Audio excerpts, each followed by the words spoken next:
You're listening to Truth on Tap with host Quentin Tarantino. The Big Show. Good golly, man. Did you hear?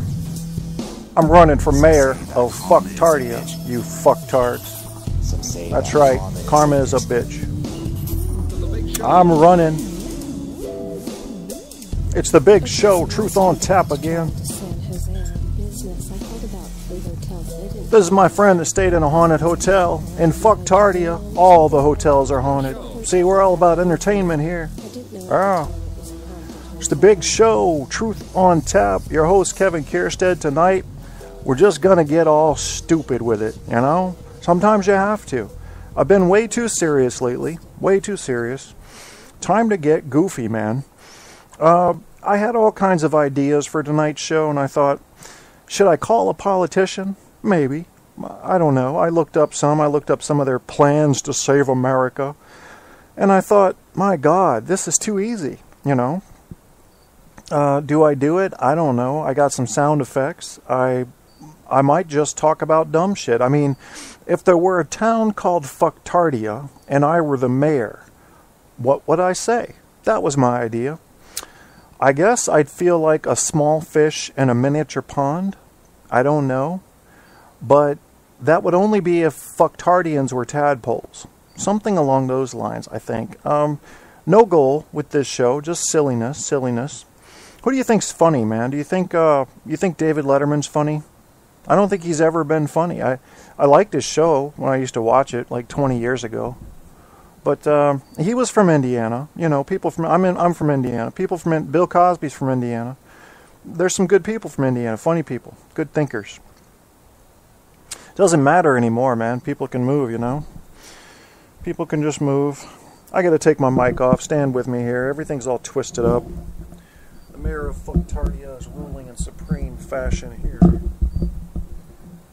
Yeah, so now that I'm mayor, hold on, mayor of Fucktardia, we're going to have to figure out how to run this town. How do we run Fucktardia?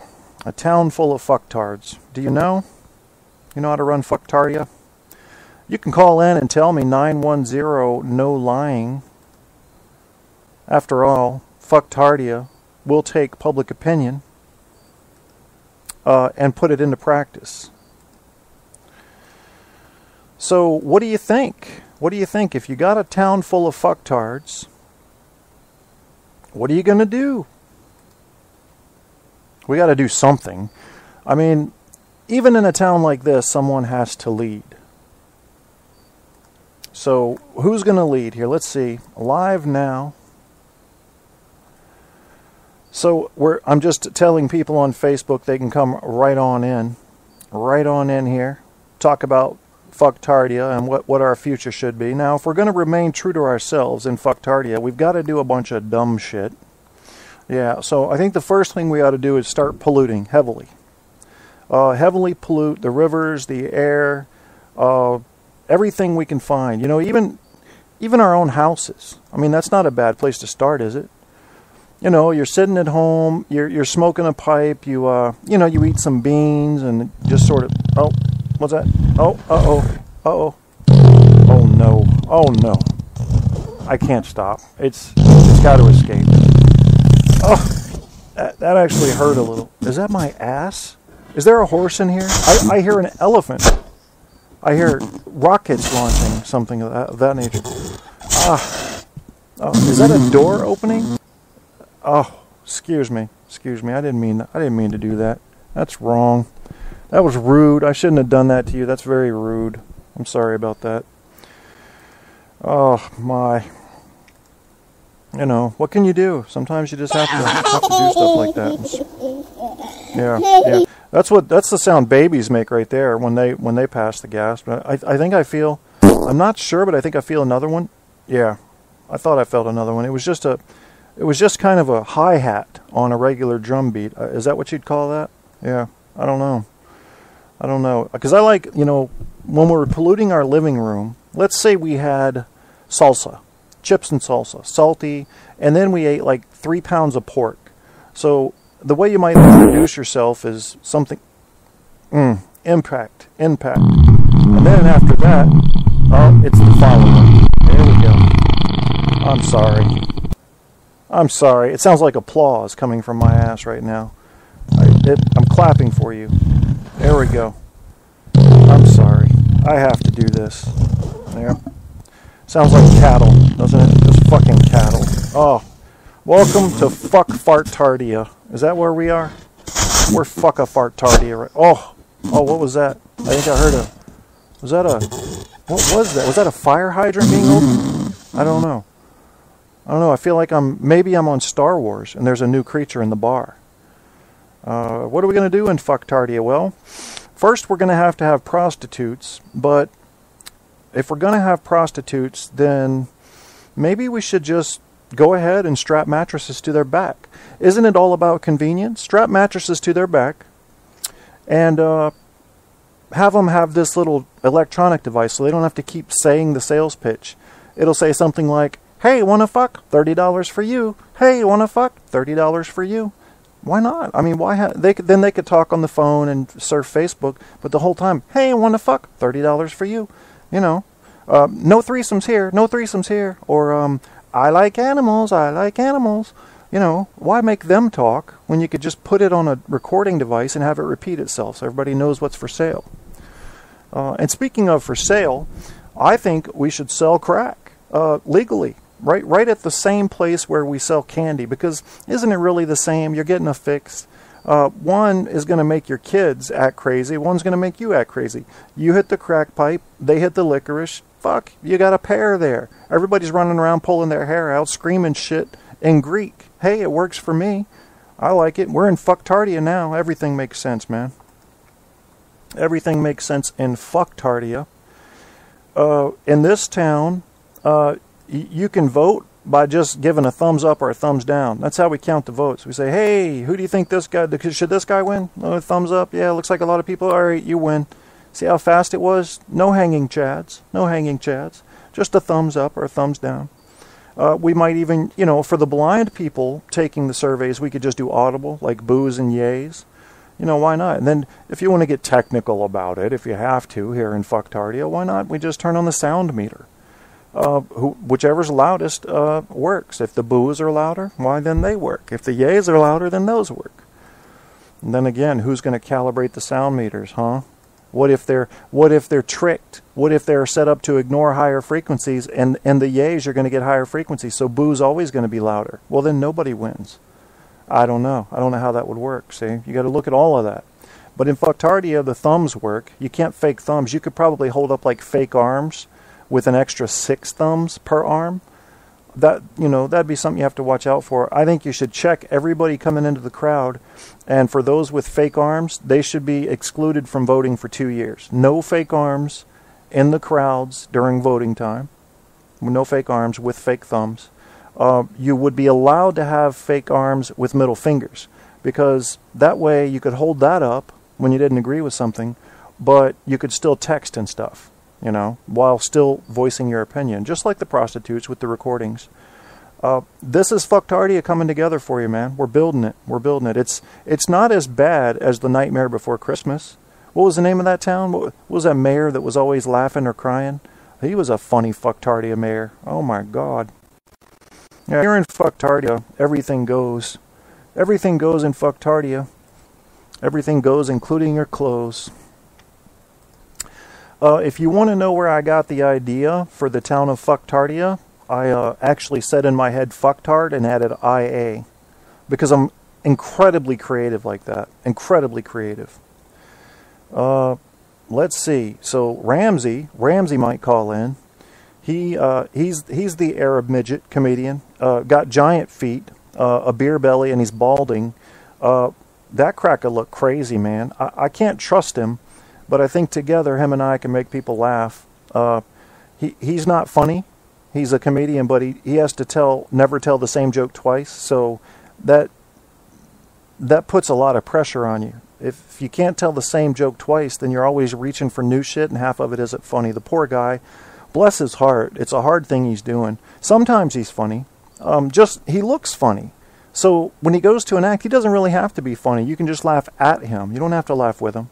I laugh at him all the time. He thinks I'm laughing with him, but I'm not. I'm laughing at him. Yeah, that little fucking Arab midget. We got to watch him, because I got a feeling he may not go blow up a plane, but he's probably got these little...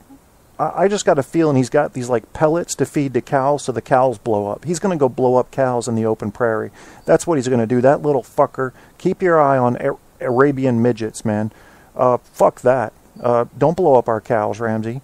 That's wrong, man. Don't do that. Go blow up the camels in the Middle East. Fuck it. Everybody else is blowing shit up over there. Leave our cows alone, man. We like burgers and shit. Poor cows. Remember what Dennis Leary said about cows? You know, these animal rights groups, they always want to save the cute animals. What are you? I'm an otter. What do? I do cute little human things with my hands. You're free to go. What are you? I'm a cow. Get in the truck.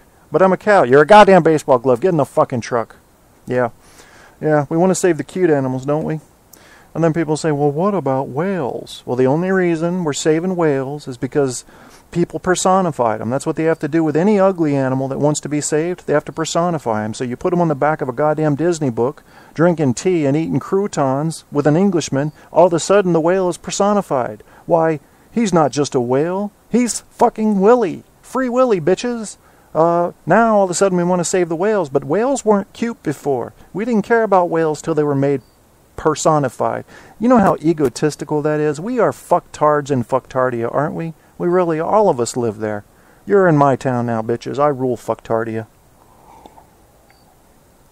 Yeah, I'm the king fucktard here. Here in fucktardia, we do dumb shit all the time, and we smile about it. It's not something to be ashamed of, because we think we're doing smart shit. Yeah, we do. We don't argue about anything. Everybody does dumb shit. Sometimes you try to out-dumb people. You know, like, they'll come over and break into your house and steal all your jewelry, and you'll be like, fuck you, and you'll try to stuff extra jewelry into their pockets as they're leaving, because you have out-dumbed them, see? That's with the cops sitting in the living room, and the cops are going, oh, fuck, I don't know who to arrest in this case. We've got somebody planting evidence here, and somebody else stealing stuff. What do we do? Yeah, welcome to Fucktardia. It's going to be a book, probably. No, I haven't thought about it. This is all off the top of my head. Because I needed a release. I've been focused, I don't know if you've listened to the last few episodes, been focused on basically destroying Alex Jones. Alex Jones, one of those people who truly lives in fucktardia, day in and day out. He sells people, what he does is he does this. He fucks people in their paranoia hole and then sells them the cure for his diseases that he just gave them. That's what he does. It's a good visual, isn't it? It'll stick with you. Well, that's what he does. Once in a while, about 10% of what he says will hit on something, you know, that needs a good look. I believe roughly 10% of conspiracy theories need a good look. But the other 90%, including the 90% of what he says, he's trying to scare you so he can sell you the cure. That's what he's doing. It's working for him. It's working. And what does that mean? That means that a shitload of people live in Fucktardia. He's got 650,000 likes on his Facebook page. Yeah, Fucktardia is getting... We need to expand. We need to get more land for Fucktardia because the people are flocking here, man. They are believing that there are lizard-skinned motherfucking aliens running the U.S. government. Are you hearing me? That's what Alex Jones believes. Yeah. First question I got asked when I challenged Alex Jones, what do you think the first question I got asked on that page was? First motherfucking question. It was within minutes of me posting about what a dickhead he is and how you ought to come listen to my show instead because it made sense. First question, what was it? I'll give you 3 guesses, but you only need 1. Ready? Are you Illuminati? And it was a serious question. Are you Illuminati? No. Yeah, that's the answer to that one. And even if I was, let's say I was Illuminati. All right? So I've got this, what? Do I have this plan to take over the world? I don't know. I go back to my show and I'm referencing only the great thinkers of all time. I'm using Aristotle's lessons. I'm using Socrates' lessons to teach this critical thinking. Okay? I'm using the completely solid logic, the mathematical precision in thinking of Pythagoras. I'm using these things to teach people how to think, but am I trying to mislead them with this stuff? Let's see. Was Aristotle, was Socrates, was Immanuel Kant, was Nietzsche, were these people all in on it? You think they were in on it? They're all out to get you. They're all part of this underground that's really getting humanity to think a certain way so that they're more easily programmable. Is that what's going on? Yeah, I think that's fucktardia. You're living in fucktardia if you believe that. You live in dead center downtown, probably right beside the pawn shop. And the pawn shop in fucktardia, you take stuff in, and they actually give you a pawn from a chessboard, because that's what they thought you were supposed to do. So that's how it works. You get to carry a pawn around until you'd rather have your item back, then you give the pawn back and you get your item back. Because, hey, it's a pawn shop. That's what we're going to do. Welcome to fucktardia, where ain't a motherfucking thing going to make sense. Yeah, we got to have it. We got to have it. We got to have it because people want to live here. What people want, people get, don't they? When they ask for it in numbers, they get it. You cannot quiet a million voices asking for something. People that listen to Alex Jones believe that, big business is conspiring for global domination. All big business wants to do is fuck you. They're not really looking for that global domination thing. They're just looking for anything that'll give them more dollars. So to say that, they're in cahoots with the money people, the Fed, and they're making a new world order so that everybody in the world will have to live by the same laws and they'll all be easily controlled and the military can take over the civilian populations and make them do what they want and enslave them. Oh my God. You're living in the fucking congressional sessions of fucktardia now. You're in the mayor's office. This is where the hub from which all spokes come out to fucktardia. Yeah, you're being a dumbass. No, that's not going on. The answer is no. There is no new world order. Most people are concerned with their own families and themselves. You're going to find crooked politicians? Of course you are. They fall to human temptations. It happens all the time. Anybody in power. What do you mean I have influence now? I can get a blowjob in the White House? Fuck it. Yeah, I'll take it. Not everybody's got a strong character like that to be committed and honest to their other half. It's tempting, man. Temptation's flying around the more you gain money or power. Most people fall. Most do fall. I won't. I don't care if I ever get money or power, but if I do, I won't. Because I'm not interested in it. It doesn't give me anything I want. You could put 2 Hooters models right here, right now, undressed in front of me saying, do this, and I'd be like, I'm sorry, I got a girlfriend. You can carry that shit to somebody who wants to see it. I'm sure somebody will pay. Don't need it here. And that goes for offers of bribes and shit, too. I could just picture it, man. Get a radio show, get a few 100,000 listeners. Next thing you know, I got somebody saying, hey, I work for Grubauer Construction Company. Grubauer Construction Company. I'm naming it after one of my favorite goalies. It's a young goalie. I don't know much about him, but he's good. He's for the Capitals. He plays in the AHL right now, but we bring him up sometimes. Grubauer Construction Company, turns out that their CEO was actually convicted twice of statutory rape before he became CEO of this company. For that, they have just recently found this out and disclosed the information. He hasn't been fired. Board of directors hasn't even met on it. He's paying a huge price. The company has lost half of its revenue. I want you, Kevin, to go on now. You've got all these listeners. And I want you to tell them that you know this guy. That you've read everything about him and he's a good guy. That the court cases were weak. That the truth is he's innocent. And we're going to give you $100,000 just to do that. I'd say, well, let me take a look. Because I want names. I want to see who's offering me what exactly. And I'd say, okay, here's what I'm going to do. First, I'm going to tell my listeners that you just offered me a bribe. And I'm going to tell them how much and what for. And then the next thing I'm going to do is put my foot up your ass if you don't get out of my studio. Are we square? That's what I would do. That's how I would live. Why not? Why not retain your honor? I mean, you die naked, right? Might as well retain something. If all you have is money and toys and shit, what do you really have? You got nothing. You've given away shit for that, haven't you? I'm not giving away shit for that. No, I'm going to keep my shit intact. I've made enough mistakes in the past. I'm not going to make those mistakes in the future. although they weren't along the lines of bribery and lying and deceit. Oh, Lordy, let's see. My girlfriend has just posted on Facebook that she's feeling tired. I'll tell her to come to Fucktardia where nobody gets tired. Nobody gets tired because they all put crack in their coffee and shit. Yeah, welcome to Fucktardia. You're in. You're in here. The voting is over. You can't vote for the mayor of Fucktardia anymore. The voting is over.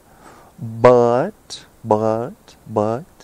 you can get in on the city council, because if they don't show up for work for a couple days in a row, which they tend not to because they're busy getting free pawns from the pawn shop for letting them hold fucking lamp posts and shit, then you can come in and automatically take their place. Yeah, it's kind of a revolving door here, because we like to keep fresh faces in the city council. You know, if someone gets to know something too well, they might actually come up with solutions for problems, and we don't need that. I mean, how could this be Fucktardia if we had solutions for problems? We're not having any of it. Not having any part of that. Fucktardia is a great place to be. Part of the greatness comes from the unpredictability of quality of life here. Because you'll be chilling. Everything will be cool. You'll be in your house. And the next thing you know, radioactive waste is streaming past your window. And you're going, I feel like I'm cooking, but I don't see my skin burning yet. And just because you happen to have, you know, malignant cancer 2 months later when you get tested does not mean that that radioactive waste did it. I mean, come on. It could have been anything. Could have been anything. Radioactive waste is cool. It makes shit glow. If you can get it into the water, the fish becomes all kinds of cool. They get fucking 6 eyes. They grow legs and shit. They've got giant penises. Their vaginas look like the letter C. You're going, awesome, awesome shit. They're like aliens. And all you've got to do to get that, you don't have to go out past Uranus. All you've got to do is dump some radioactive waste into the rivers. It's a beautiful place. Beautiful and multi-dimensional and quite varied. Oh, who's this? Who's this? I believe I have a call. Is this Ramsey? Hi, Kevin. Sorry I'm late. Oh, you crackerjack. Why are you late, man? You know how it is. How's it going? You've been waiting? Well, no, not really. I've been talking about Fucktardia. I'm the new mayor of Fucktardia, where nothing makes sense. We dump pollution in all the rivers. We put mattresses on the back of our prostitutes' backs. You know, let's make it simple. The pawn shops, what you do is you go in and you leave them some clothes or something, and they actually give you a pawn from like a chess match. And you carry the pawn around until you're tired of it. Then you come back and get your clothes and give them the pawn. That's what they thought pawn shops were for. So, yeah, I made all this shit up. Well, I don't know. All the people in Fucktardia. Oh, I read on Twitter that you don't know if you should wipe left to right or right to left. Well, everybody says wipe front to back or back to front. So I said let's wipe sideways. What do you think about that? Yeah, when I wipe with my left hand, I usually go sideways because the tendons in my arm they're not conditioned to they haven't built up enough muscle to go front up and down. But I read with my right hand, I'm pretty good. I'm like Clint Eastwood in a Western. But anyway, when I read that when you wipe, it has to be. This is a serious matter, because if you wipe back to front, it causes something gangrene. Are you kidding me? If you wipe back to front, you could die. Okay. Your nutsack could be completely. Can't completely be just like eroded or whatever. You have to wipe. You have to wipe back to front. Okay, so you have to wipe. Back, front to back. If you wipe front to back, you have to wipe front to back. So fecal bacteria can destroy your nutsack? Yes. If you wipe front to back. Yeah. You have to wipe back to front. No, fuck. I keep on getting this wrong. You front to back. Front to back. Front to back, or side to side. But we're telling people how to wipe their ass. That's just wrong. No, because if you go back to front, the fecal matter will destroy your scrotum. Okay. I mean, I read from gangrene. Have you seen like any pictures of it? I'm going to Google real quick. And no, but see pathogens. There's that scene in that movie, $1 Million. What was that? The Slumdog Millionaire. Yeah, I saw part of that. The guy jumped in a porta potty, like he opened it and like jumped into a pile of shit. Oh, that's one of the scenes. He was in a pile. He was like 4 feet tall, but he was in a pile of shit like 6 feet deep, and those pathogens kill. I didn't see that part. Pathogens, they kill you. Okay, here you go. Look at this, man. This is a doctor says this. Says the thought is when you wipe from back to front, you are moving fecal material towards the vagina and thus the urethra. Bacteria gets in the urethra, travels up the bladder, and soon you have a UTI brewing. Yeah, see? Unfortunately, despite this elegant theory, it simply hasn't proven itself in the scientific literature. According to the evidence in multiple studies, it doesn't matter which way you wipe. That being said, which way would I wipe if I were a woman? You better believe I'm wiping front to back. This is a doctor who is imagining having a vagina, who has just said that the studies do not support that wiping back to front is dangerous, yet he would wipe front to back. But I have heard of women wiping front to back and then getting into their vagina. Some fecal matter. That's gross, man. Oh, hey, I've heard gross stories. What do you want? I'm going to put earplugs in my ear. Next time I'll put earplugs in my ear. And that's just what I heard. That was just something that was spoken, and I happened to be there. Well, I advise anybody listening to this program, please do your research and don't wipe in a direction that will make your balls fall off or your vagina implode. Because if your vagina implodes, that doesn't just affect you, it affects everyone around you. The sound would be horrific. It would sound like a large stone going into a pond. Gloop, gloop. You know. So where'd you get the word fucktardia from? Fucktardia? Oh, you missed it earlier. I actually explained it. I said I was brilliant. I was thinking of the word fucktard, and I added IA. So how many? I'm brilliant. What's the population? Currently, we've got about 600,000 people, which is ironically the same population. The same population as Alex Jones' Facebook page has. It's just a coincidence. It's just a coincidence. Who is this guy? Alex Jones. He says he's a conservative libertarian. But what he is a fearmonger, and he believes in all the conspiracy theories, and he scares the living shit out of people. Because and tell me if now, you guys listening, Ramsey and I are both well-educated. Let's just say it. We're not bragging. We just are. In the classical sense. You may say we have no street sense. I don't know if you do, Ramsey. I have very little street sense. I don't care. I'm good in my classical education. And here's what's going on. Yeah. And they can argue with us about this or not. Tell me if you believe that coming up through evolution, paranoia, natural human paranoia, served a purpose. Do you believe it served a good purpose? Prior to Civil War? But yeah, I mean, it's way back in history.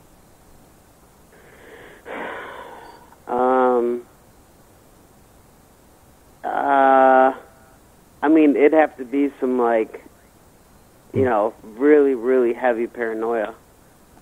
Because what is it doing? You're worrying about shit that you're not sure is stuff to worry about. So you're worrying about the Klan.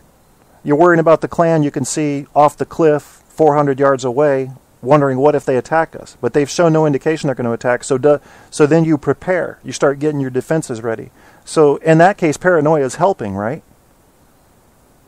Yeah, it's not hurting. But in the case of Reservoir Dogs, where Mr. Blue, Mr. Pink, Mr. Red, Mr. Black, they all have their guns pointing at each other, and everyone's like, all right, you cool down, no, you chill down, if I cool down, you better cool down. The next thing you know, all 5 guys killed each other. Yeah, that was gay. That would never happen in real life. That would never happen in real life. I would have put my... I agree. Yeah. I don't think paranoia leads to violence. I mean, unless... Like, there was the case of this guy sitting on his chair, and he was diagnosed as a paranoid, that's what my dad does. He goes around and just puts labels on things, and so this guy was labeled as paranoid, and the cops came and they saw him in a chair, and the guy stood up and they started shooting at him, and both of the cops got fired. That's right. I saw the video of that. But the guy didn't die, but he's got a bunch of bullets in him now. So you think he's going to sue like a motherfucker? Oh, I don't know. They said that he was screaming about, because in the video the guy just stands up and nothing happens. But in the video, in the write-up, they said that he was going to attack him, and he was swearing and like whipping his hands around, but he wasn't doing anything. But but yeah, paranoia is just like, it's kind of like just like chewing on your own thoughts. It's kind of like like an active regression. Yeah. You know, paranoia is just for like you ever seen what was that movie with Eddie Murphy where he played a fat guy? Oh, Professor something. Yeah, the Nutty Professor. The Nutty Professor, where he was like he was sitting in front of his TV and like he was like watching all these channels, and it was just making him eat, and like he was just thinking about unnecessary stuff, and then he started he was in a commercial where there was like skinny Eddie Murphy, and they're like, yes you can, and then like, you know, and then he started losing all this weight, and you know, so yeah, like you said, paranoia is just like a fear of losing your material possessions or something like that. I don't know. Okay, well, so paranoia is a fear of something that you really don't have any evidence you're going to lose, but that you might. So it served a natural purpose. It did serve a natural purpose coming up through history, and that's why we still have it.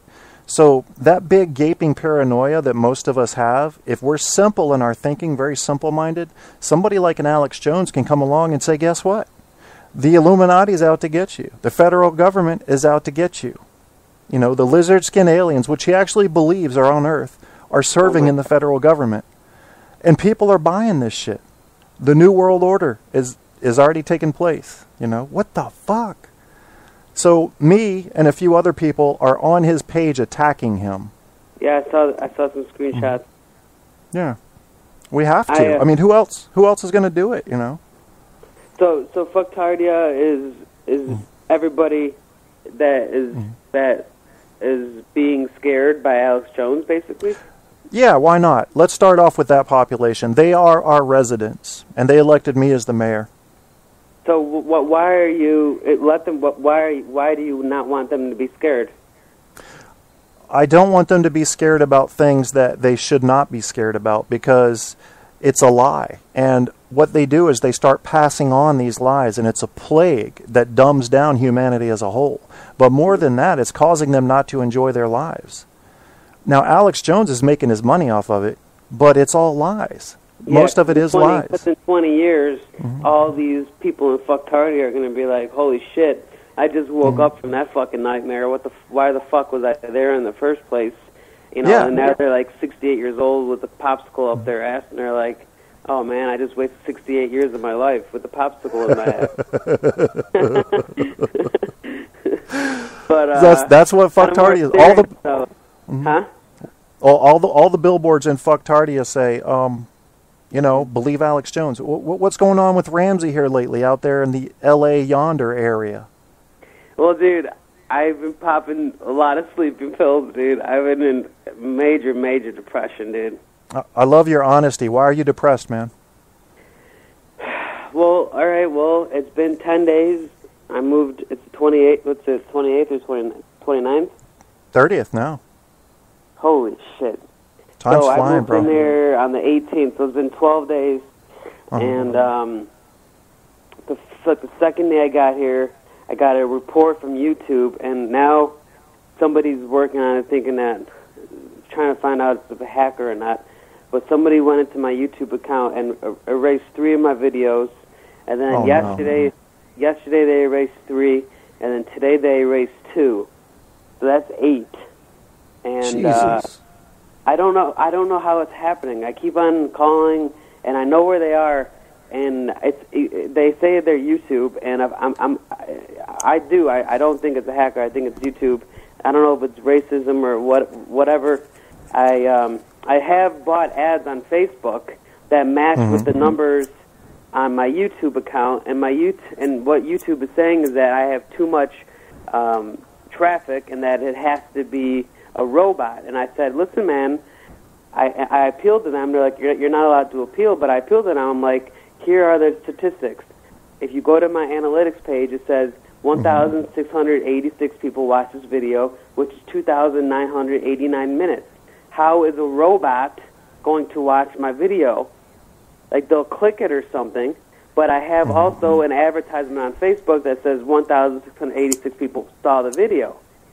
So I'm just going insane trying to prove to these people, and I basically have one last choice, which is to drive to San Bruno where they're located, and when I call Google, because YouTube doesn't have a customer support, but I call Google, I'm like, listen, I'm just going to drive down there and fucking raise hell, and I'm going to have a camera crew, and I'm going to post that shit on YouTube, you know? That's the way to do it, man. I'm going to fucking go in there, I'm going to run between people's legs, punch them all in the fucking, rip all their fucking balls off. I'll start wiping my shit on their balls so their balls fall off. And I'm just so angry, dude. I can't even, I'm better now that I've kind of like winded back the clock, and you know, I've slept for like 3 days straight. I've just been so fucking. Well, let's back up, because a lot of people don't understand. You know, Ramsey's a comedian. He's got 1 million videos up on YouTube, and he gets a lot of views. I have a million hits. Well, I was just being funny. 120 videos, and they deleted my interview at San Xavier. They deleted my interview in Chicago. They deleted my tribute to my fans, and I'm just like, what the fuck? Now, the problem with that, you do have those videos backed up or not? They're gone forever. No, they're backed up. Okay, but you lost your views. You lost your views, which could have led to cash money. Yeah, because when I have a meeting on Saturday with these producers and directors, they're going to be like, Ramsey, let me see your statistics.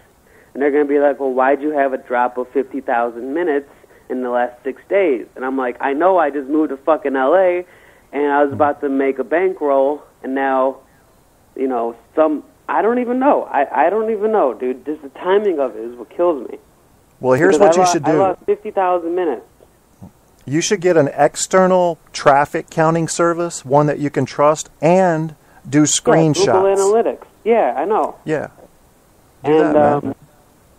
So they deleted 8 of them. They deleted my road trip movie about me moving to L.A. So, yeah, I have all the screenshots. When I told Google, I'm like, you know, how do I talk to somebody that will dignify me with an answer? And they're like, well, there is nobody you could talk to. And I'm like, well, what if I just go to the YouTube corporation? They're like, the guards will throw you out. I'm like, you're underestimating how small I am, dude. I was a running back in grade school, and they called me Barry Sanders. You know, I'm a hell of a running back. You find me a hole, and I'm zipping through there like Sonic the Hedgehog. And I'm gonna record all that shit and put it on YouTube. That's my only option. They started a fucking war with me, dude. I don't blame you, man. I'd be pissed off too. Have they deleted any of your like truly popular, like your most popular ones? Dude, did you see the promo, the San Xavier one? I didn't see that one. The one where I'm like, we were in the station for 3 hours, and I'm like, is the microphone on? And everybody in the camera crew were just fucking spitting up beer and shit, and because they're like, why are you asking if the microphone? I had that one. I had the road trip. I had the ones where I give my fans away all these gifts. The one in Chicago. The one in. I had a show about politics. I had a show about roasting other comedians, and yeah. I mean, I feel better now that I have. Well, first of all, what helped me was the screenshots. You know that I have a case, and also just. just kind of sleeping it off. I'm terrified of signing back into my YouTube account and saying, well, we deleted this video, and it's just like, well, why? You know, at least have me talk. At least someone talk to me. Yeah. Are you playing the show in the background? Are you streaming the audio? No. Okay, I don't know why, but I'm hearing an echo, but it's only after the very end of my sentence. But, man, let's talk about, because here's, I want to cheer you up, man. Listen, your future is not going to be determined by YouTube. Don't use that as a marker, man. You got a bright future as a comedian. You got a lot of support behind you. You know, you got these radio interviews always going on. As long as you've got your videos backed up so you can re-upload them, you can fight the views thing. But don't think that it's like pandemonium, because it's only a few. You're right. I think you're giving it too much weight, and I hate to see it drag you down, because I know what it feels like to be depressed, man, and it's a dark place to be. It's nothing looks good, nothing smells good, and some days you just don't even want to get out of bed. So yeah, but it's like when I appeal, it's just like making them think that, you know, I don't even know. You know, every time I appeal, I sign back in, and more is getting erased. So as long as they leave me alone, then I'll be able to cope. You know, I just need them to get off my back. And you're right. I mean, having statistics to show comedy clubs is one thing, but you know, that's not gonna. It's not going to. You know, only studios are going to want to see the statistics of, you know, your lifetime statistics, and I think studios would benefit more from having all 62 shows on one DVD, the behind the scenes, the roast, the compilations, on one DVD, and streamed, you know, in a chronological order, and then just find a distribution company, and you know, maybe they could, you know, add some restoration effects to make it a little bit more, you know, high def. But that's probably my best avenue. Well, I was thinking that you may also be underestimating the weight they would give to your claim. So you go to a studio, you say, look, here's 50 of my videos. I had 57 and a high view count on the other 7. But I'm telling you what happened right here. They will believe you. They have no reason not to believe you. What they're going to be most focused on is looking at the video, seeing what they like. You know, not the views. I mean, obviously that speaks to marketability, but you just tell them your story. Why would they not believe you? You've got so much evidence that you've got videos that are getting high hits, so they would have no reason not to believe that several had been deleted, and you don't know why. You know, they might even have an extra bit of sympathy for you, which would play in your favor. You could use that to your advantage, bro. I mean, you're already short. You're already an Arab. You got all that working for you because they're going to feel sorry for you. As long as you don't punch anybody in the nuts that's got a suit on, you're going to win.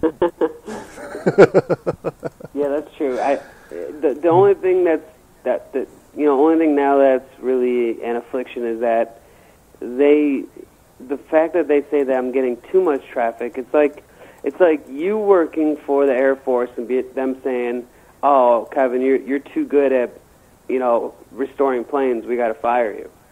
Yeah. And then you're like, okay, well, why? Like they got better. Work, you know. Say YouTube wants to be the next Vimeo, you know, and that's why they're cutting down. And they're saying, when I called them, they said that right now it doesn't matter. It used to matter about the views, and then it used to matter about the minutes watched. Now, neither of them matter. What matters now is the number of subscribers you have. Yeah.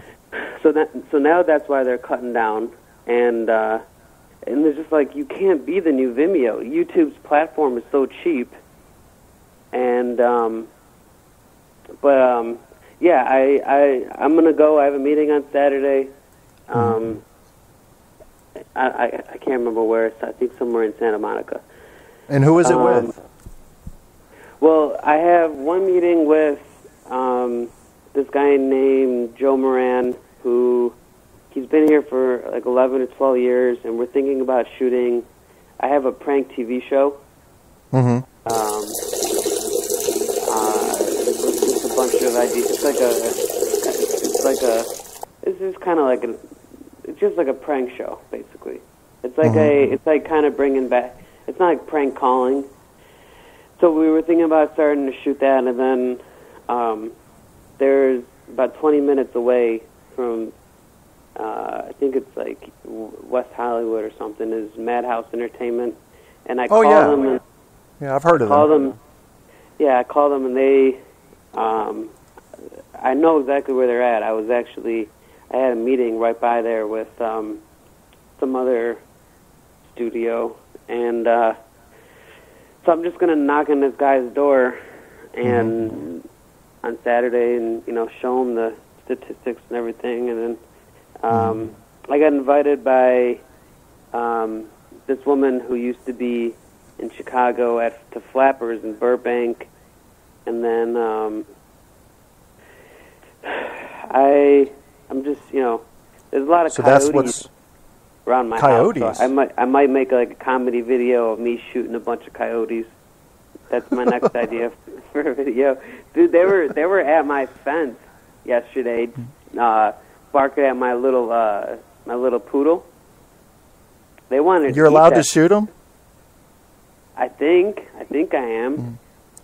Let me remind my friends what they've been listening to. With host You don't hear this, Ramsey, but it's my station ID. But one other thing, Ramsey, I got an idea for a future show for us. I still have to work out the phone call issue to make sure that you and I can stay on the phone while I call somebody else. But I think you and I should start doing some prank calls here and there. Maybe not even prank. Maybe like I had a politician up tonight that was going to call, a Republican, who has this, he's a Virginia Republican, and he has this new plan for America. And I looked at it, and the fucking plan looks like it was written in downtown Fucktardia. So I was going to call and question, and I'm like, well, nobody will be there at 10 o'clock at night, but I can leave a message, so that would be funny. So what do you think about that, man? Would you be up for calling some people and putting them on the spot while on the show? Yeah. Did you see the TV interview that I had a couple days ago where the host was like, oh, yeah, you could insult me, and then I insulted him, and he was, like, pissed off the rest of the interview? Are you serious? Yeah, dude. I'm pretty good at throwing some jabs in there. I practiced to be a boxer for 12 months. But anyway, he's You sound like Pauly Shore, man. I majored in statistics for 3 months. Remember when what was the movie? Son-in-Law? Oh, that was a great movie, dude. It was, man. It was awesome. But I don't mind when you make fun of me. I like it. Well, the joke that I said to this guy when I posted on Truth on Tap, he's like, go ahead, say a joke. I don't care if it's about me. I said, all right. I said, if Steve was a sperm, he'd be a stain on the ground. I said, if I was a sperm, I'd have 2 legs and they call me Speed Racer. Oh, my God. And that happened before when I was on radio, and this guy looked like a priest on the website, and I'm like, and he's like, no, I'm not a priest, and I'm like, something about, he's like, well, let me hear some jokes, and I'm like, well, and I put him, right when he said, let me hear some jokes, I was like, well, the only jokes I have are insults, because I wanted to insult him, Yeah. Why? Was he just immature? Why did he get offended? Was he young? They both got offended. Oh, Jesus. And then yesterday, I was talking to this radio station in San Fran called Live from the Bay. And this guy's like, go ahead, you can make fun of me. It wasn't being recorded. And I'm like, all right. Well, I'm like, you're pale, you're milky pale, and like a Neanderthal, and you have Michelle Obama bangs. And and then I said, you sound like a black guy. And I was like, why are you wearing an Eskimo hat on your profile picture? And he just got so offended by everything I said. Jesus, man. He shouldn't be on TV then. I swear to God, I don't know where these people come from, dude. That's how I know I'm going to make it. Because you can call me every name in the book, and I will laugh right along with your ass. I'm the mayor of Fucktardia, and I rule supreme here. Ain't nothing going to offend me. I think, you know what I think it is, Ramsey? It's impossible to offend you. It really is. I've tried. It is. I used to be able to be offended, man. It used to work, but what happened is I sat through family court. Once you've sat through family court in a contested divorce hearing, and you hear all of the terrible things about yourself added in with some lies, something changes inside you. You lose your shame. It almost sounds like when someone's offending you, they're talking about someone else, and you can laugh right along with them. It's the coolest thing. I love that happened to me. I love it. Yeah, you can say anything. Kind of making sense. Yeah. I don't know if that's... How are you getting on the heartstrings of all these politicians? How are you... Because Alex Jones replied so quickly, and usually you got to knock on this guy's doors for like 30, 40, 50 years. Well, see, I don't know if it was Alex Jones. That's something I'm just realizing, because the guy that replied, it was from the Alex Jones channel, and I went and checked, and that's a separate Facebook page that doesn't have as many likes. I don't think it's him. But it did I bet it is. You know?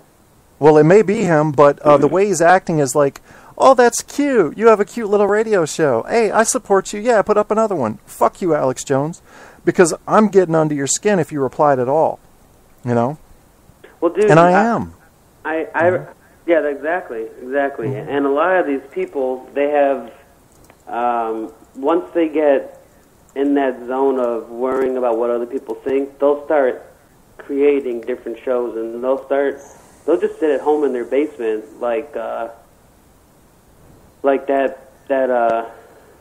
who's that big monster from Goonies who just stayed in the I don't remember that movie. Oh. I have a terrible memory, man. Yeah, but he would they just stay in the basement, you know, and they're just reading about how many comments and stuff, and I mean, you know, Facebook, I think that was the fork in that social media outlet, is that there is no pessimism. You're not allowed to be pessimistic. You have to be, you know what I'm saying? You cannot dislike something. Absolutely. And people have tried to add dislike button, and so they go to YouTube, and YouTube, the first thing that they do after Facebook is they just hate the shit out of everybody. And they'll get so analytical and detailed about why they hate you, and it's just because they weren't allowed to do it anywhere else. Yeah, you can't do it on Twitter. You know, you do it on Twitter, you get deleted, you get blocked. You do it on LinkedIn, you get flagged. Yeah. Facebook, you don't even have the opportunity. Yeah. On YouTube, they love it. This guy, I don't know if I told you this, there was a comedian in Chicago that climbed on top of this restaurant, and he told his girlfriend to take a picture of him, and he went to go pose, and he fell off the restaurant. He was like on a ladder, and he fell off the ladder and like snapped his neck. It was like a horrific, tragic death accident, you know? Yeah. And then all these Chicago comedians were like, well, he's an idiot for putting himself in that position, and just I don't even want to get into what was being said, because it's just so cyberbullying, really. And really? Then, yeah. And the mom replied, she's like, dude, this is my son, just leave us alone. And she disabled all the comments and all the reviews. And this was on CNN. Mm-hmm. And well, do you experience that? I mean, as a result of your whatever? I mean, what do you get bullied for? I sent you those 14 emails. Those 14 yeah, I got those. Those 14 pages of emails. But you haven't publicized those yet, have you? How? I don't know how. Well, I'd put them in a video. You can put one page up, you know, show it. You know how to use Movie Maker, right? Is that what you're using for your videos? Yeah, well, when I was talking to Live from the Bay, they specifically requested the hate mail. And they're like, let's do a show. They're like, this is literally what happened, Kevin. I was talking to Live from the Bay after I insult him and everything, and he's like, all right, well, let's just, you know, let's start to get serious and think of what our strategy is going to be. And he's like, something about how he knew about Truth on Tap that we do the terrorism, imperialism thing. Oh, he already looked it up? Yeah. And he's like, you know, I know you have co-hosts. You're listening to Truth on Tap with host Kevin Tears. In Virginia, or, you know, who knew is, you know, on the East Coast. And And he's like, well, we can't go that angle because, you know, you and Kevin have already just nailed it down. You guys No, you can. Fuck that, man. You can do anything you've done on my show. Fuck that. I don't do rules here. Well, he was in the Gulf War, too. That was the weirdest part. I'm like, well, Kevin was in the fucking Gulf War. I wasn't in the Gulf War, man. Oh, which one were you in? I served in support of the Gulf War, but I didn't go overseas. Oh, no, I know, but that's what I meant. Okay, yeah. But so he was saying how he was in it, and I don't know what he was saying. And I'm like, I really don't think that you could do a better job than what, I mean, we could try that angle. Yeah. They could do I mean, if somebody wants to duplicate what we've done on this show, go for it, man. I don't give a shit. I ain't going to sue nobody. Let's just, you know, have fun. I know, but I've talked to this guy, and he is not witty at all. Like, he really? Is dry. He even said, he's like, people call me dry. I'm like, you're not even dry. You're fucking brittle. Like, this guy, his sense of humor is so brittle. I mean, it's not even dry. Dry is a compliment. Is he doing a radio show or what? What is his hosting thing he's doing? It's called Live from the Bay. His name is Joey Calderone. He says that he has psychic powers, and yeah, complete douchebag. But I need the fucking help, especially after getting anally raped. Why, from YouTube, and I don't mean to say anal or rape in the same sentence or whatever, but that's what they're doing to me. I never got fucked this hard in my life. You know, I moved all the way to LA, set up these meetings after 3 years, and the day before, they have to shut me down, which is just hilarious. I mean, really, as a comedian, what are you going to... There's nothing else I can do is just laugh my ass off, really, and just take some sleeping pills. But, yes, I could use this guy's help. He has had, I think Reba McGuire. Isn't there some famous country singer? Reba, what's her last name? McIntyre? Oh, maybe it's not her, but it's Reba something. I thought it was McGuire, but maybe it was McIntyre. But yeah, he's had some names. He's a pretty hard worker, and he said he's going to be driving down south, and I said, don't worry about it. I could drive up there, and he's going to be, I think, on Skype or something. I'm not really sure. He said it's better to do it on audio because then you could get more of an audience. And then there's this black guy who he has urban TV over here in LA and trying to line something up. I love my two favorite people to cater to tell jokes to are rich white people because they completely underestimate me, and it's the easiest. Like that pivot, that angle is so easy to finagle. You know what I'm saying? Like a bunch of rich white people see this like innocent baby faced, like really proper, and then he goes on stage and he's just a complete ass. I mean, complete ass. And they love it. They eat that up. They're like, I wish he was my kid, and And then black people, because I go up there and I'm like a little pit bull, with a lot of bite, and black people like that. Black people like to see like the white man, with the bite, like with like the white man with the Napoleon complex. They black people love that. Yeah. They I didn't know that. Yeah. Yeah. So these places that you're thinking about playing, what do the demographics look like there? Well, I have 3 wineries that are owned by the same people, Steve and Valerie, in walking distance. And then I have Pachanga, which is about 15 minutes, but I think it's in more of a like a Korean Mexican neighborhood. Okay. And then Flappers, which is a a really hot spot since 1990. A lot of big names go, and not like, I think the African Americans in LA have a lot of money as opposed to the African Americans in Chicago. Yeah. Well, it depends on where you are, probably. I'm sure it's segregated by region. Yeah, I mean, I think for Burbank, for example. Mm-hmm.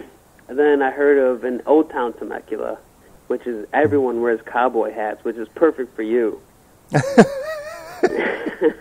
Motorcycles and cowboy hats everywhere you look. There's a place called Aces, and the owner's name is Rocky. Oh, wow. Which really gets me going. Yeah, I really want to go check that place out. You should, man. But see, I'm not into cowboy hats. I hate fake cowboys. I have a Australian Outback hat. It's much different. Oh.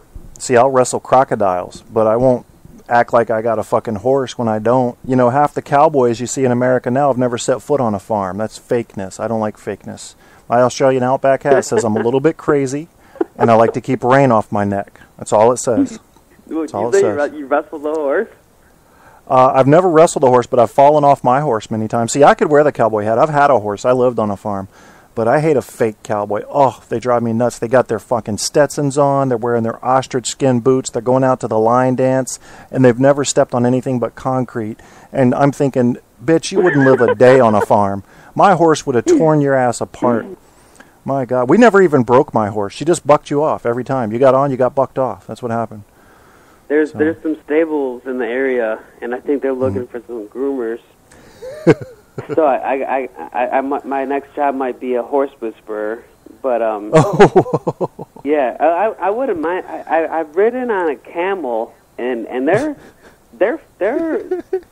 bucky. Like when they're if you start clicking your teeth enough, they'll start running, and it's pretty hard to hang on because Well, I had my sister on the same saddle, so maybe that's why it was so difficult. But I mean, they're pretty quick. They could probably go like 15 miles per hour. But I wouldn't mind, grooming horses, working on a vineyard, which are some of my choices here. There is a gopher problem in the area. And a coyote problem? It seems like that would be mutually exclusive. I don't know. The coyote problem is just because they want to eat my dog. I see. And I have a BB gun, and I'm going to shoot, and like I said, I'm going to record it, and I'm going to shoot these coyotes because they have a really scary cackle. Is my baby going to bed? My girlfriend's going to bed. Sorry to interrupt you. Oh, you want to blow me a kiss? I love you. I wish you would have come on the show tonight because we're talking about fucktardia and coyotes. Yeah. They sound like hyenas, though, because they laugh. Love you. And so I can't wait. I can't wait to shoot them. Mm-hmm. I got my. You want to shoot somebody that's laughing? No, I'm going to shoot these coyotes that are trying to eat my poodle. Okay. They're just going to. I don't blame you. Airball anyway. Yeah. I don't blame you at all, man. Are you gonna? What are you going to shoot them with? I have a rifle BB gun. Okay. But yeah, there's a gopher problem. We got to have a bunch of holes in my backyard, and at the bottom of a mountain where I live is a owl barn, specifically constructed to eat gophers. Oh wow. Yeah. So these owls in these barns fly around, drop down, eat these gophers to regulate. And then when we're moving in, they were saying, watch out for the coyotes that's going to eat your dog, and watch out for the owls that will eat your dog. And we're like, okay, so now we have to watch out for attacks on the ground and attacks in the air. Can't my poodle just just sit on someone's lap and just try to survive? Amen, man. That's just. So this is part of what's depressing you too, man. You got all these new challenges out there. What altitude are you at? Do you know? That's a good question. Are you worried about earthquakes or anything? No. We're at the very top of a mountain.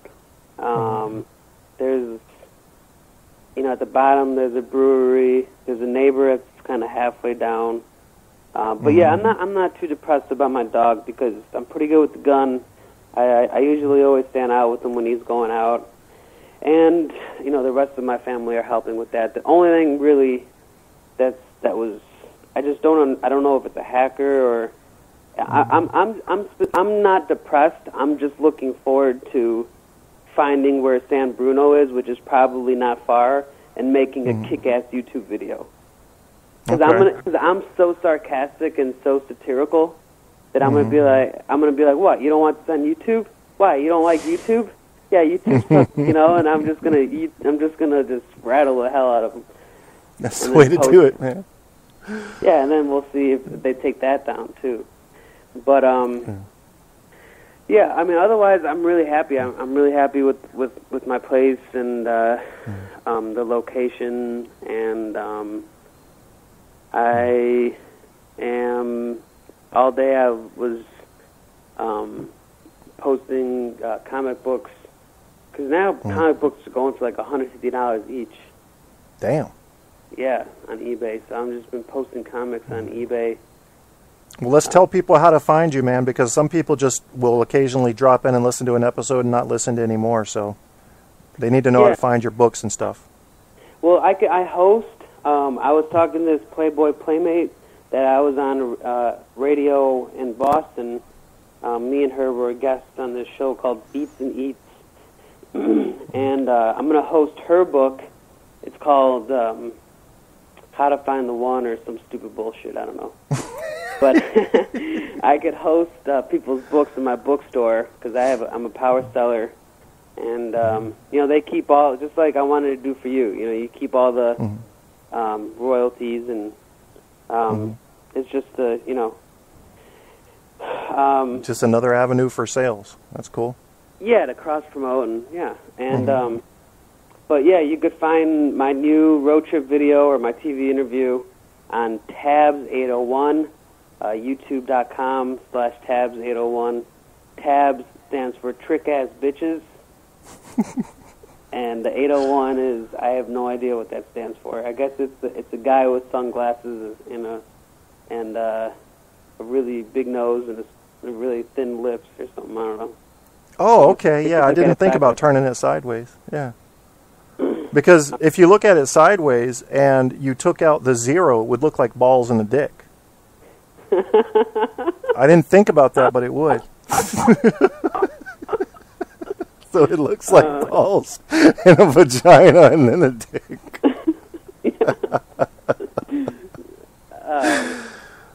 So how else people gonna find you? Yeah, that's you know, you can find me on Truth on Tap. You know, last week I had my cousin from the Middle East and my business partner on. Yes, that was awesome, by the way. I'm so glad y'all came on the show. For you guys that don't know how to get there, it's facebook.com/truthontapshow. Just think of tots. We're tots, and that'll help you remember. Yeah, we're really able to tackle the East-West, like how we see each other. Yeah. Because I never even knew half the stuff that she thought about, and she didn't think about stuff that I. But right. Yeah, just YouTube and. I have I never repeat a joke page. You know, I'm always open to do interviews on Skype and post it. I now have the software to record my Skype interviews. And the I never repeat a joke page is on Facebook, right? Yeah. Okay. And I put all my highlights there. And I have raffles sometimes. But so what's new with you? What do you got going on? Here, actually, I've just kind of taken this, you know, this whole crusade, if you want to call it that, against misinformation and disinformation. I was looking for a spark for my show, and yeah, it feels good, man. It just feels like I was looking for something bad to hunt, and I couldn't find anything. I couldn't find any coyotes or groundhogs. So I found disinformation and misinformation. It always pissed me off, man. People lying about shit or just leading the public, because the public is, I hate to say it, but people are pretty easily programmed, and if you have a bunch of liars out there, it really makes it hard to get down to the truth, and you know, it just makes us all stupid in the end, and that's what so I figured, shit, I'm going to go weed the garden, I'm going to clean out the horse stall. Well, don't give up. So that's kind of my thing. Don't give up. I hope I don't. When you give up, then the rest of us are fucked. But we need you know people need like a cold splash of water on their face, and you That's right. You have to take responsibility. I mean, not to sound like your dad or something. Mm-hmm. Well, I mean, our show will always go on. I don't know if I can keep up with the cause, but the cause is a good one. But we're always talking about, we're always rooting for truth, and that's why that's what the show's called. I think that's what comedy does. Comedy is the ultimate way of getting directly to truth, because people can accept ugly truths if they can laugh about them. So we're hitting it from two angles, Yeah, and let me be honest. I learned this the hard way about what can be taken serious can also be laughed at. Mm-hmm. Because my prom date was the biggest fox. I mean, literally, the biggest fox at my high school, and and we went to prom, and I told her she was ignoring me or something, and I don't know, I was just like bratty 16-year-old, and I'm like. I'm like, why don't you want to talk? She was Italian. I'm like, why don't you want to talk to me? I said, is it because I'm darker than you? Or something stupid like that. And she's like, what the fuck are you talking about? And I was like, I said to her something like, about. I said, sorry, I didn't think that a woman with 30-pound boobs could forgive me. Something along those lines. Because she got mad at me when I started talking about the skin, the color of our skin, and I'm like, I didn't know a girl with such big boobs has trouble forgiving people. Hey, I know, and she got so mad. She's never forgiven me, dude. And we were 16, and she's never forgiven me, dude. Never. This sounds really odd, because the prettiest girl in your school goes to the prom with you and then doesn't talk to you. What the fuck was wrong with her? Yeah, I know, and I was like, why? I was like, what? You can't forgive me because your boobs are too big? And she's like, why? She's like, why does everybody love my tits so much? She's like, they're just like a pair of elbows. And I'm like, all right, I'm like, all right, just calm down. She's like, I'm sick of everyone talking about my tits all the time. And I'm like, settle the fuck down, I was trying to actually be, like, I was actually trying to make, there was actually some honesty in what I was trying to ask. Like, you have trouble forgiving people if you have, like, I didn't mean to say, like, a big heart, but, like, big breasts. I don't know what I was trying to say. I was just being an idiot. I was being rude and kind of abrasive. And I learned my lesson because she really snapped and fucking, and kind of just, Did you hit that?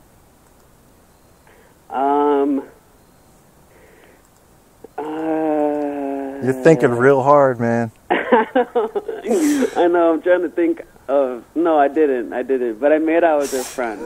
But the crazy part, though, is that night I was sleeping, and her friend started making out with me, and I woke up, I'm like, you're not allowed to fucking do that. You can't make out with somebody when they're fucking sleeping, If that was a woman, I'd be in a courthouse claiming rape right now.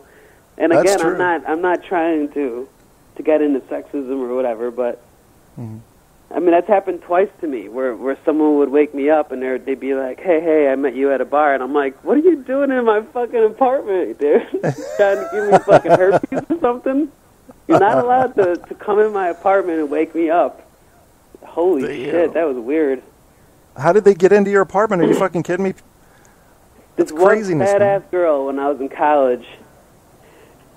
She got into my apartment. I don't know how, and she woke me up. I'm like, get the fuck out of here. I'm like, you're fat, and I would never bang you in the first place. And then she comes back like 10 minutes later, and she's awake. And I'm being dead serious. And she wakes me up again. She's like, you sure you don't want to hit this? And I'm like, all right. Oh no! And then, but you know, it's just the whole idea that is like that was just fucking. If it was, I don't even know. That was just. See, that would have depressed me, man. I couldn't do it with like a real big girl or an ugly girl because I would be depressed with myself for months. So Yeah. I would just, if she wasn't hot, I would just, I'd just stay alone. Yeah. Which it sent me home alone a lot of nights, and my buddies would have somebody, and I'd be like, nah, I can't hit none of this stuff that's left over. That's how I feel now. In retrospect, I feel exactly how you feel. I'm like, dang, I'm not a fan of big girls. Why did I do that? Well, some guys can get over it like in a couple hours, but it would linger with me. Yeah, I know. I still. I mean, she, she wasn't the ugliest fat girl, but it's definitely not attractive when I'm drunk. Then that's not good. That's definitely not gonna pass. That's right. That is a good test, man. If you're drunk and a girl isn't quite up to at least fuckable, she's gonna be way unfuckable when you're sober. Because if you're drunk and she's not fuckable, she probably looks like the Medusa or some shit. That's actually happened, and I don't know if we're out of time, but I was at a bar, and this girl just came up to me and wouldn't stop, touching me and stuff, and we started walking out the bar, and my other friend grabbed my other hand and pulled me back in the bar, and he's like, dude, if you go home with that chick, you were going to wake up in the morning and be so fucking mad at yourself. I'm like, dude, it's fucking in the bag. Just let it go. He's like, dude, I'm not. He's like, trust me. He's like, you want to trust me right now. I'm not letting go. You do not want to go home with that girl. And I'm like, all right. And so I. So you stayed? Huh? Yeah. So I stayed at the bar. Yeah. Oh man. Well, do you think it was a good decision, or do you not remember what she looked like? No, I definitely, because like I said, I was drunk and I wanted it, and well, I don't know. This kid was my best friend, so he's probably right. She probably looked like some toothless carrot, because she was a redhead. She was a redhead, so. Well, that's the only excuse I have for my ex-wife is that I was drunk when I met her, but I didn't realize she was Satan until a year after we were married. Well, was it after birth? Because I hear now there's a lot of this, like, after you give birth, your mind starts to go, like, a little crazy as a woman or something? Well, they talk about postpartum depression, and maybe it's even a further degenerative process of thinking capacity or mood, but I'm telling you, this girl was, her own father, and I'm going to quote him, she went off one night. And went off on me and was cutting phone cords, and she was all pissed off because I got a letter from somebody from high school that was a girl that all it said was, "Are you going to the reunion?" That's all it said. That's all it said. She got all pissed off and went fucking nuts, and I called her parents who lived about 2 miles away. I said, y'all need to come over and get control of this girl. So they come over, right? And her dad looks her in the eye and says, Charlotte, I know you. You're a vindictive bitch. That's what her own father said. So if that doesn't give you a clue, she was married to her fourth husband before the age of 30. So if you say, was it the guy's fault? Probably not with that record. She's on her fourth husband before the age of 30. Maybe there's something wrong with her. Yeah, she's the devil. She's the devil. And, I sent her back to hell. I filed for divorce. Go get the next guy. You ain't fucking my world up anymore. But was it after that you had a daughter that she was acting like this? No, it actually started before, but it got much worse after my daughter was born. She didn't want anything to do with her. She didn't want to help take care of her. I did all the cleaning. I did all the feeding. She did the feeding for like the first month. I heard postpartum is more like this baby's mine, and it's kind of like a reverse effect where they have like a very where they just want to fight you for custody for the child. Well, it depends on the person, I guess. It depends on the person and how they were before they got pregnant or had a baby. Because she was not. That woman that crashed into the Washington Monument and got shot, and her 2-year-old son was in the back seat. She was suffering from postpartum depression. Yeah, she was. I thought she had a daughter. Was it a daughter or a son? Oh, I'm sorry. Yeah, like a 2-year-old son, and I don't know how long it lasts. But I even heard, Kevin, that. And this might be kind of going on the other end of the spectrum here, but I heard that when women, I've actually heard this, some women tell me this, that when they give birth, they have an orgasm. Wow. Have you ever heard That's of that? Not a good enough reason. I haven't heard of that before, but that's not a good enough reason to pass a watermelon through your nostril, if you ask me. Yeah, I don't even know, dude. The fucking vagina's a weird place, man. It is, man. It's a great mystery of the deep. And you hear a lot of comedians say that, it's, there's that whole book called The Vagina Monologues that I try to make fun of in my comedy. Yeah. And it's true, the vaginas, they have their own dialect. Women, it's a whole other society. There's black people have, and I'm not being racist at all, but they have, if you're black on black or black on white, they even say you're not allowed to say the N-word unless you're black on black. So they have their own rules and their own, innuendos and whatnot in their own way. You know what I'm saying? It's just like when you're on a black person, you're just like, well, fuck, how am I supposed to relate to this guy if I'm not black? It fucking sucks for the white man. And they say that now, like on Time Magazine, the cover of Time Magazine said that the white man is the great white, or is the great white whale or whatever. We're just a washed up whale. We're a beached whale. Because women what do you mean, like relating to themselves, women on women, and then where are we? They take a piece of the pie, the blacks take a piece of the pie, and the white man is just like, well, I think we're naturally that way. I said that in one of my shows. We're very independent. We don't, when black people see another black person fuck around in public, they feel like family, and they'll walk up and say, stop doing that shit. You're representing us. White people see somebody fucking around that's white, it's like, whatever his thing is, Yeah. We don't take responsibility for each other because we're all like independent thinking, I think. Yeah, my dad says that. But I think it's an isolationist view. It's unbelievable that half of the world, because half of the world is women, they have their own secret society. They really do. Yeah, they do. The way that a man relates to a woman is so much more selective, and they fucking put you in a noose. They fucking they put your nuts in a tight grip, really, and in a vice grip. But when a woman relates to a woman, it's a completely different society. It's a completely different world that we're not allowed to enter. And they're highly intuitive. I grew up with 4 sisters and my mom, so I had only my stepdad in the house for men. I was estrogen fucking overload every day. I was outside a lot, brother. I was on my bike or playing baseball. That's where I was. Because inside that house was goddamn estrogen pandemonium every day. And I'm sorry, go ahead. Well, I was just going to say, when they talk to each other, women can communicate with each other with a look. That's how intuitive they are. And gay men tend to be this way too. They understand the details. They can communicate with little teeny looks, very tiny little messages, because they're very subtle in the way they communicate, and that makes them expanded in their communication toolbox, I think. So that's what you're talking about. They have their secret society because... What I hate is the truth, which is what you say, which is you'll never see a white man go up to a white man and have like a secret handshake or like, you know what I'm saying, like a secret, like you never feel like you have that one up, like that. That's right. Secret society, right. But black people do, Arabs with Arabs do, Indians with Indians do, Do you think it's because maybe they're a minority? We are washed up. Yeah, we are. We are a minority. But you're not. But I think minorities automatically feel oppressed, and they feel like they have a big fight to fight, so they feel more like a family. Maybe that's it. I don't know for sure, but maybe that's it.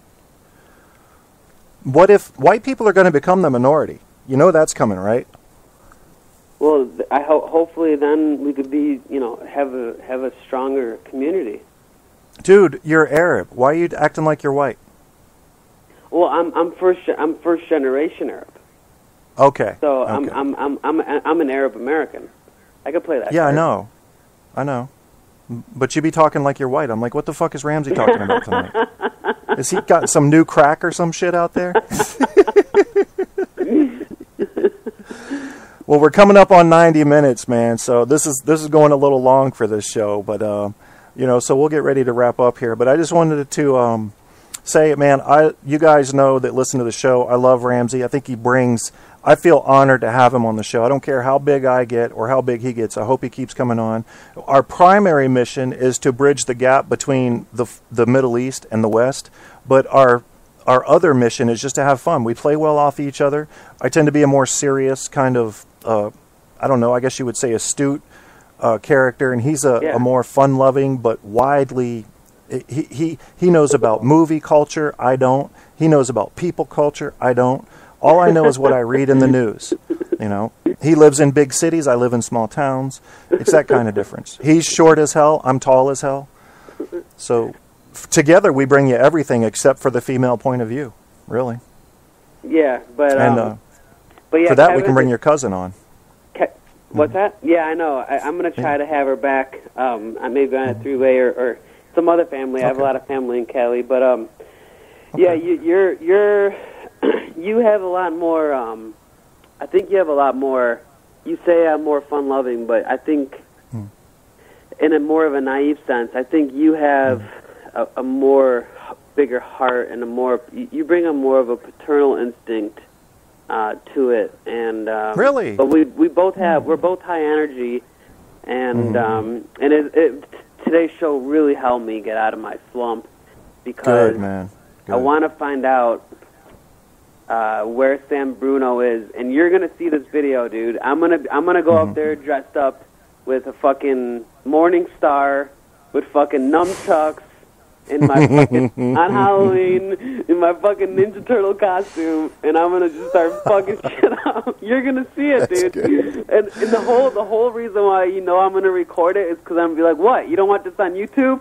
Huh? YouTube doesn't want this on YouTube, motherfucker. What are you gonna do now, huh? I'm gonna post this shit on YouTube.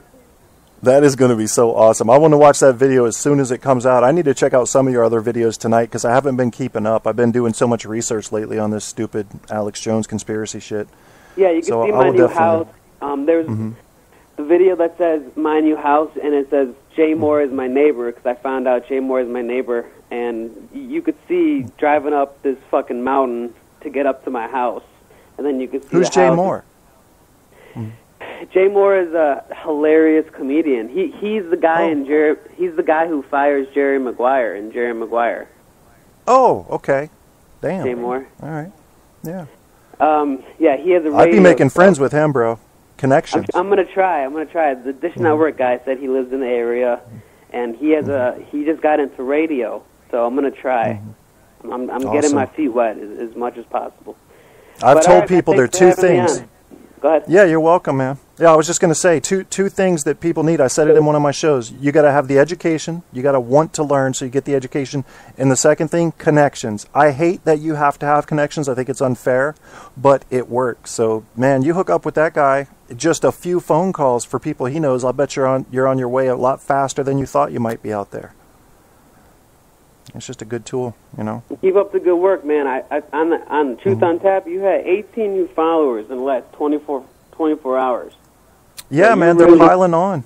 You're really doing a great job, man. And I'll be honest, I spent, although it's not working to what I imagined, I spent like $4,000 in advertisements, and so that's why my numbers are so high because I've had to use advertisements, but I have 4,000 followers on Facebook because that's awesome. of all the money that I pumped into it, and it's so much more honorable that you're gaining these followers without greasing their palms, Well, don't. Hey, man, don't question it. If I could afford the advertising, I would do it. I got 1,000 followers. That's awesome. Yeah, I mean, you know where they're coming from? Do you know where I got those? Directly from the Alex Jones page. Oh my God, really? I'm rescuing them from there. I'm like, come on, people, use your thinking, use your logic. This guy's fucking you in your paranoia hole and then selling you the cure to his disease. Come on, let's think, man. And they're coming over to my page. Now, it's not just Alex Jones fans seeing the light. It's people that hate him anyway and wanted to read what he's saying, and they see my show, and they're like, cool, I want to check this out. Yeah, I want to check that out. Keep taking those screenshots, dude. Those are exciting. Okay. All right, I'll do that, man. It's good talking to you again, Mr. Ramsey. You going to come on Friday? Yeah, that's today's Tuesday, right? Yeah. Is it? Is it Tuesday or Wednesday?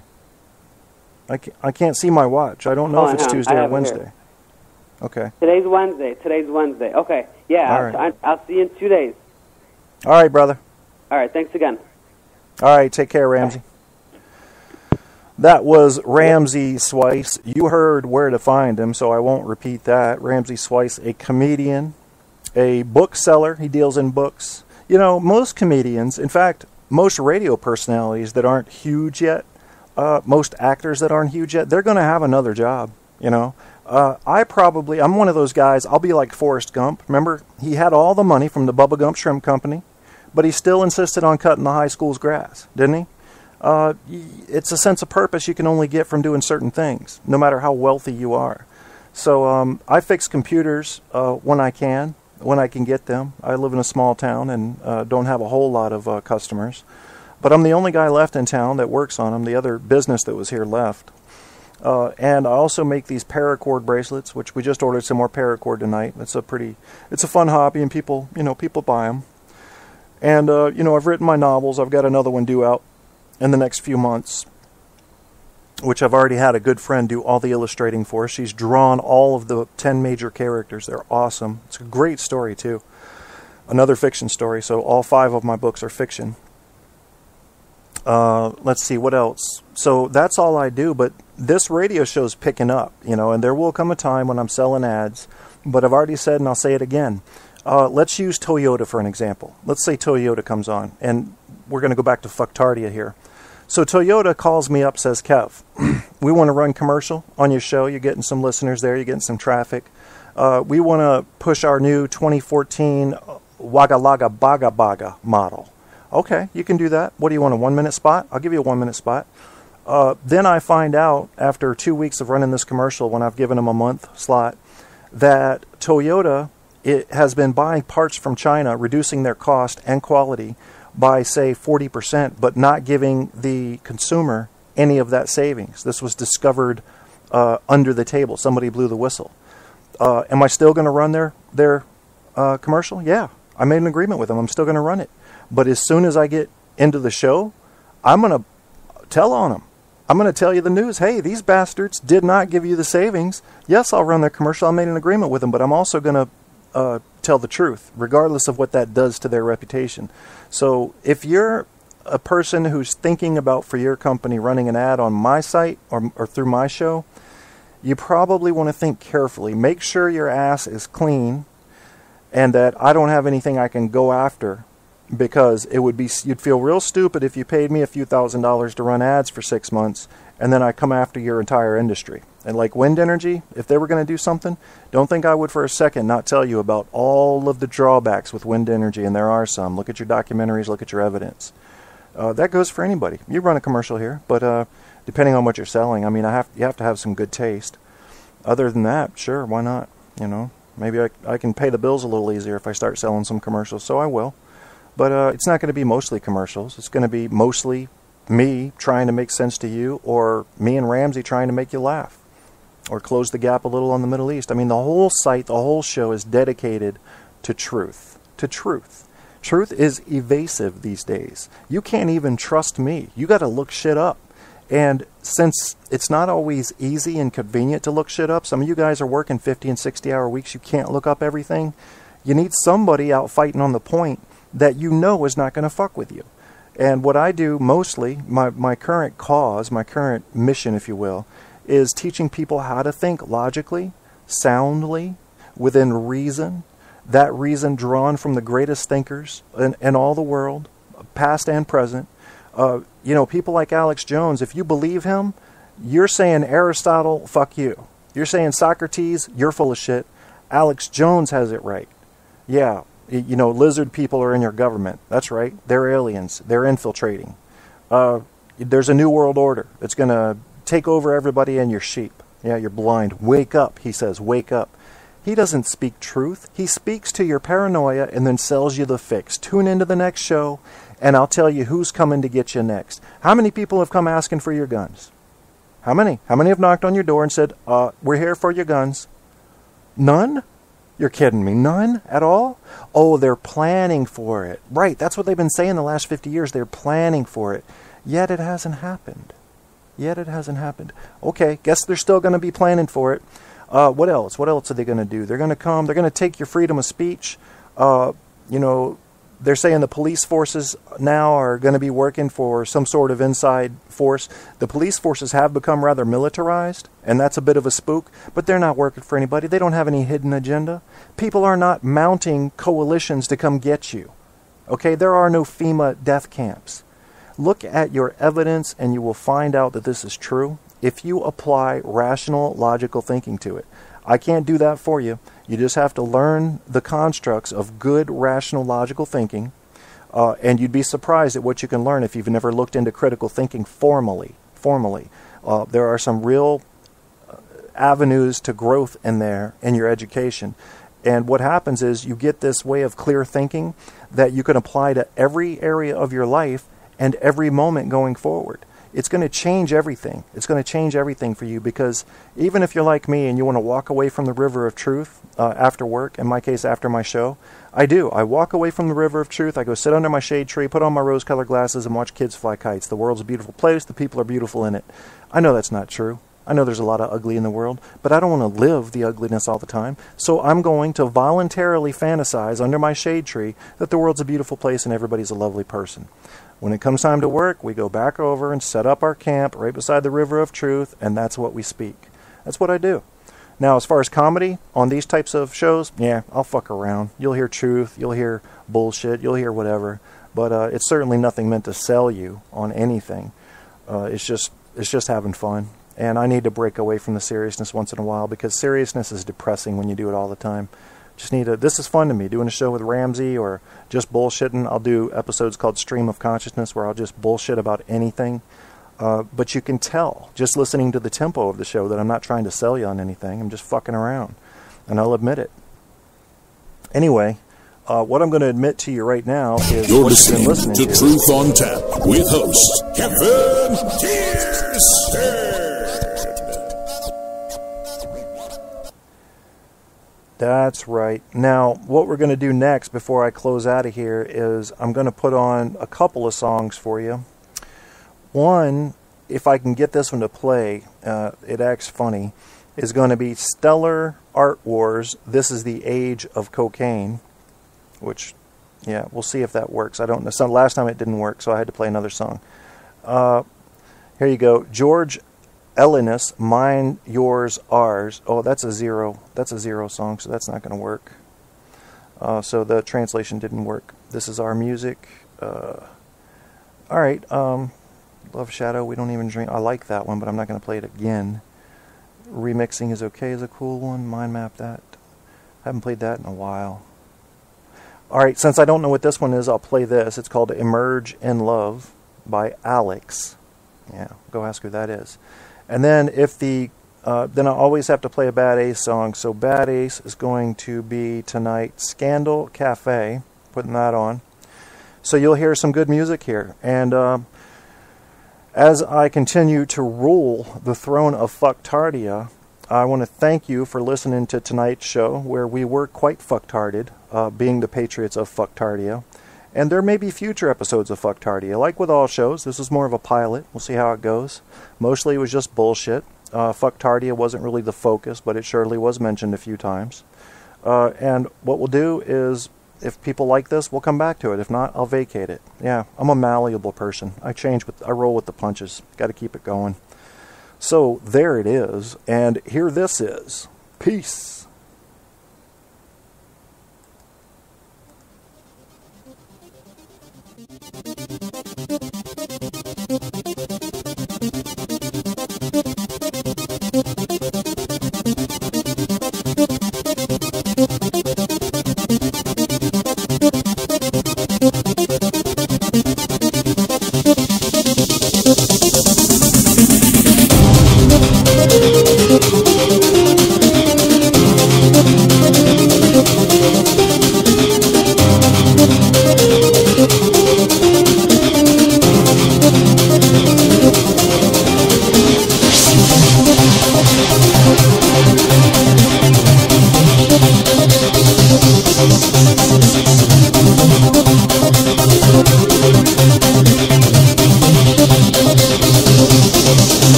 Oh, baby, I need your love. Oh, baby, I need your love. Oh, baby, I need your touch. Touch me, baby, I steal your love. When you give it to me, I never get enough. Oh, lady, I need your touch.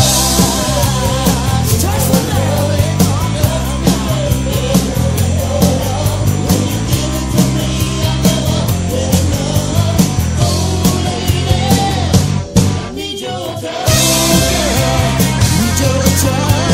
Touch me, baby, I steal your love. When you give it to me, I never get enough. Oh, yeah, I need your touch.